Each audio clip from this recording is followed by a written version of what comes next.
پانی پینا کیسا ہے؟ وضو کے بعد پانی پینے سے کیا ہوتا ہے؟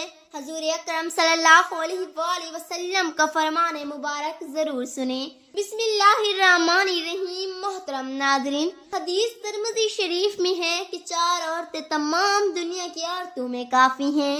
حضرت مریم علیہ السلام، حضرت خدیجہ رضی اللہ تعالی عنہما، حضرت فاطمہ بنت محمد صلی اللہ علیہ وآلہ وسلم اور آسیہ زوجہ فرعون تبرانی کی ایک روایات میں ہے کہ ایک روز آپ کے شوہر فرعون نے خواب دیکھا تو فوراً نجومیوں کو طلب کیا تو انہوں نے ذائچے تیار کرنے کے بعد بتایا کہ تمہاری حکومت کا زوال ایک اسرائیلی لڑکے کے ہاتھ ہوگا۔ چنانچہ فرعون نے اپنی سلطنت میں یہ حکم جاری کر دیا کہ جس اسرائیلی کے گھر لڑکا پیدا ہوا ہے فوراً قتل کر دیا جائے۔ عمران کا گھر بنو اسرائیل میں ایک ممتاز اور مہمان نواز گھرانہ تھا۔ عمران کا سلسلہ نسب حضرت یعقوب علیہ السلام سے جا ملتا تھا۔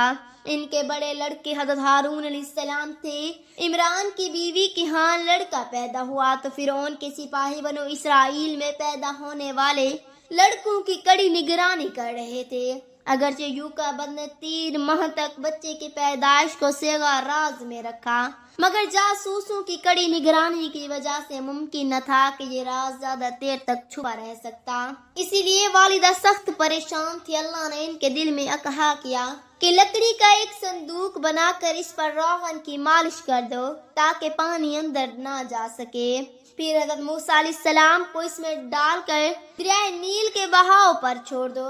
چنانچہ انہوں نے ایسا ہی کیا اور حضرت موسیٰ علیہ السلام کی بڑی ہمشیرہ کو بھیج دیا کہ وہ دریا کے کنارے کنارے چلتی رہیں اور صندوق کو نگاہ میں رکھیں۔ چونکہ حضرت موسیٰ کی والدہ کو اللہ تعالیٰ کی طرف سے یہ بشارت مل چکی تھی، ہم اس کے بچے کو تیری جانب واپس کر دیں گے اور یہ ہمارا پیغمبر اور رسول ہوگا۔ اس لیے ماں کے دل کو قدر اطمینان تھا کہ اللہ ضرور ان کے معصوم بچے کی حفاظت کرے گا۔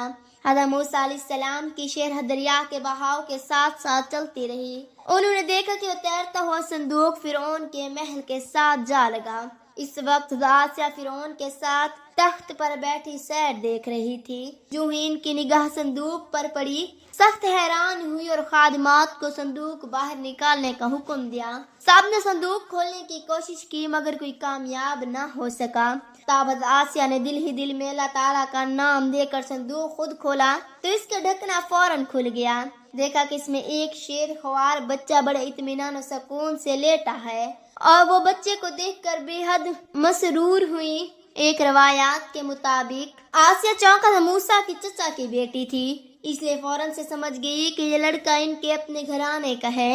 محل کے لوگوں میں سے کسی نے غور سے دیکھنے کے بعد کہا کہ یہ ہمارے دشمن بنو اسرائیل کا لڑکا ہے، اس لیے اسے فوراً قتل کر دینا چاہیے۔ خود فرعون نے بھی محسوس کیا کہ اسے قتل کر دینا ہی مناسب ہے، کہیں ایسا نہ ہو کہ یہی لڑکا اس کی حکومت کو برباد کرنے کا باعث بن جائے۔ اس وقت قرآن حکیم کے الفاظ میں آسیہ نے بچے کو پیار کرتے ہوئے کہا کہ یہ میری اور تیری آنکھوں کی ٹھنڈک ہے، اس کو قتل نہ کرو، ممکن ہے یہ بڑا ہو کر ہمیں نفع دے یا ہم اس کو اپنا لڑکا بنائیں۔ حضرت موسیٰ کی ہمشیرہ نے فوراً واپس جا کر خوشی خوشی والدہ کو آگاہ کیا کہ حضرت موسیٰ فرعون کے محل میں پہنچ گئے۔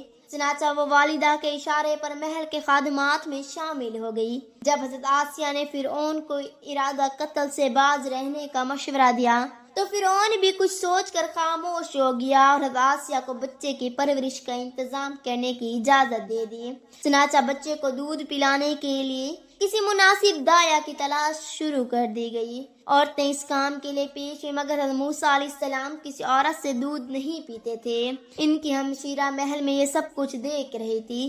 انہوں نے دانش مندی سے کام لیتے ہوئے فوراً یہ تجویز پیش کی کہ اگر اجازت دی جائے تو وہ بہت اچھی دایا پیش کر سکتی ہے۔ سخت مجبوری تھی، شاہی دایا اور دوسری عورتیں تھک ہار کر بیٹھ چکی تھی، اس لیے ان کی ہمشیرہ کو دایا لانے کا حکم دیا گیا۔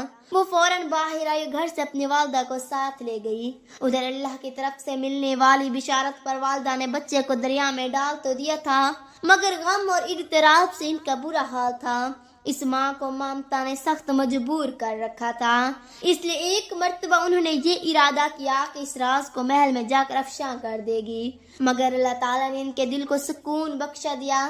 خاندانی و وزعداری کو نظر انداز کرتے ہوئے اپنی بیٹی کے ساتھ محل میں روانہ ہو گئی۔ انتہائی پیار اور محبت سے اپنے بچھڑے ہوئے بچے کو گود میں لے لیا اور دودھ پلانے لگی۔ حضرت موسیٰ علیہ السلام نے ان سے لپٹ لپٹ کر دودھ پینا شروع کر دیا۔ حضرت آسیہ فوراً معاملے کی تہ تک پہنچ گئی اور ان کے خیال کی تصدیق ہو گئی، مگر بچے کی حفاظت کی وجہ سے خاموش رہی۔ اس کے بعد ان کی والدہ کا یہ معمول ہو گیا کہ روزانہ دن میں 2 مرتبہ بچے کو دودھ پلانے محل جاتی اور باقی وقت حضرت موسیٰ حضرت آسیہ کے پاس کھیلتے رہتے۔ بچپن میں ایک مرتبہ حضرت موسیٰ فرعون کی آغوش میں بیٹھے کھیل رہے تھے۔ فرعون کی داڑھی ہیروں اور جواہرات سے مرصع تھی۔ حضرت موسیٰ نے کھیلتے ہوئے فرعون کی داڑھی پکڑ کر کھینچ لی، جس سے موتیوں کے ساتھ چند بال بھی اکھڑ گئے۔ فرعون سخت تیش میں آئی، اس وقت انہیں قتل کرنے کا ارادہ کر لیا۔ حضرت آسیہ نے شوہر کے تیور دیکھے تو بڑی لجاجت سے کہا، اے معاف کر دیجئے، آخر معصوم بچہ ہے، اسے کیا معلوم کہ کھجور اور چنگاری میں کیا فرق ہے؟ یہ بادشاہ کے مرتبے اور احترام سے واقف نہیں، اسے قتل نہ کیجیے۔ مگر فرعون بھی ایک ضدی بادشاہ تھا، وہ پہلے ہی حضرت موسیٰ کو شبہ کی نظر سے دیکھتا تھا۔ بیوی کی درخواست سن کر فوراً کہا، میں بھی اس کا امتحان کرتا ہوں، اس نے اگر انگارے کو دیکھ کر ہاتھ کھینچ لیا تو ضرور قتل کر دوں گا۔ چنانچہ فرعون نے اس وقت کھجور کے کچھ دانے اور دہتی آگ کے کچھ انگارے منگوا کر حضرت موسیٰ کے سامنے رکھ دیے۔ حضرت موسیٰ علیہ السلام موت اور زندگی کے دوراہے پر کھڑے تھے اور چند سیکنڈ میں فیصلہ ہوا چاہتا تھا، مگر اللہ کو حضرت موسیٰ سے ایک بہت بڑا کام لینا مقصود تھا، پھر خود ان کی حفاظت کا ذمہ لیا تھا۔ حضرت آسیہ کا دل مارے خوف سے دھڑک رہا تھا اور دل ہی دل میں بچے کی سلامتی کے لیے اللہ سے دعا کرتی جا رہی تھی۔ جب دونوں چیزیں موسیٰ کے سامنے آئیں تو حضرت موسیٰ نے علیہ السلام نے جلدی سے انگار اٹھا کر منہ میں رکھ لیا۔ خادمات نے اسی وقت ان سے انگار چھین لیا، مگر اس وقت سے حضرت موسیٰ علیہ السلام کی زبان پر داغ پڑ گیا اور زبان موٹی ہو گئی، جس سے قدرے جلن ہونے لگی۔ حضرت آسیہ نے 2 مرتبہ ان کی جان بچائی اور ہر مرتبہ اللہ کے فضل و کرم سے ان کے شریک حال رہا۔ اس کے بعد حضرت موسیٰ علیہ السلام نے حضرت آسیہ کے پاس پرورش پائی اور ان کی خصوصی تربیت میں رہے۔ جوان ہوئے تو نہایت تنومند، خوبصورت اور بہادر تھے۔ گفتار و کردار سے ایک ناسی قسم کا وقار نمایاں ہوتا اور ان کی ہر بات میں عظمت کی جھلک دکھائی دیتی تھی۔ جب آپ علیہ السلام نے نبوت کا اعلان کیا تو سب سے پہلے ان کی صداقت اور خدا کی وحدانیت پر حضرت آسیہ ایمان لائی، حالانکہ ان کا شوہر خود خدائی کا دعوے دار تھا۔ جب فرعون کو اطلاع ملی سب سے پہلے اس کی بیوی حضرت آسیہ ایمان لا چکی ہیں تو تیش و غضب سے دیوانہ ہو گیا۔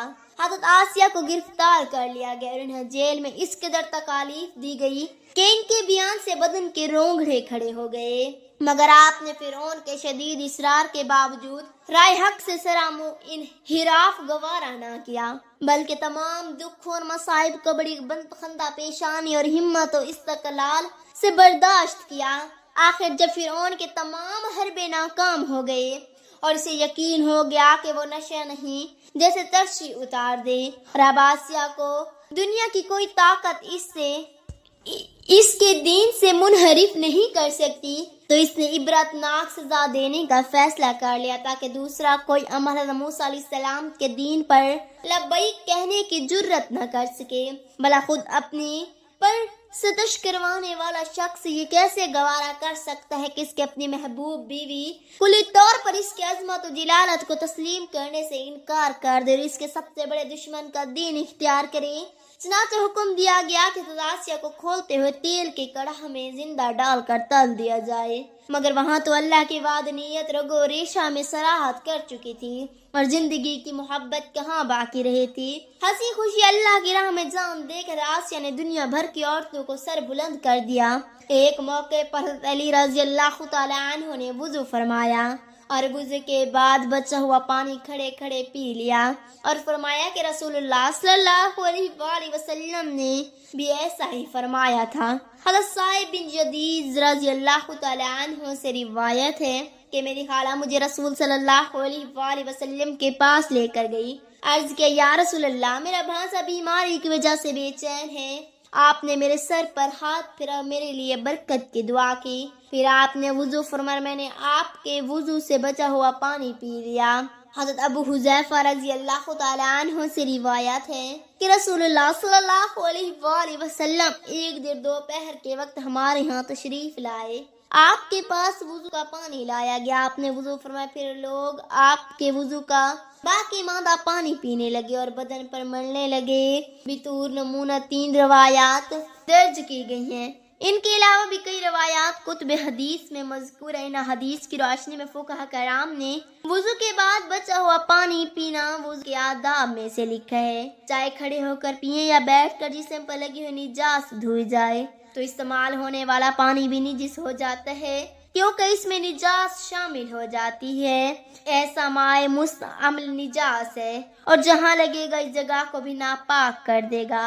اگر اعضائے وضو پر کوئی ظاہری نجاست نہ لگی ہو تو استعمال شدہ پانی طاہر پانی ہوتا ہے، البتہ مطہر پاک کرنے والا نہیں ہوتا۔ اس پاک ہونے سے مراد یہ ہے کہ وہ کپڑوں یا جسم پر لگ جائے تو انہیں ناپاک نہیں کرتا۔ اس کا ہرگز یہ معنی نہیں کہ طاہر ہونے کی وجہ سے یہ پانی لائق ہے۔ قرآن مجید میں اللہ تعالیٰ کا ارشاد ہے، اے لوگو، زمین کی چیزوں میں سے جو حلال اور پاکیزہ ہے کھاؤ اور شیطان کے راستوں پر نہ چلو، بے شک وہ تمہارا کھلا دشمن ہے۔ اللہ تعالیٰ سے دعا ہے کہ اللہ تعالیٰ ہمیں مرتے وقت کلمہ طیبہ پڑھنے کی توفیق عطا فرمائے، آمین۔ اگر آپ کو ویڈیو اچھی لگی ہے تو اس کو لائک کریں، شیئر کریں اور چینل کو سبسکرائب کرنا مت بھولیں، کیونکہ ہر نئی آنے والی ویڈیوز کا نوٹیفیکیشن آپ کو بر وقت ملتا رہے۔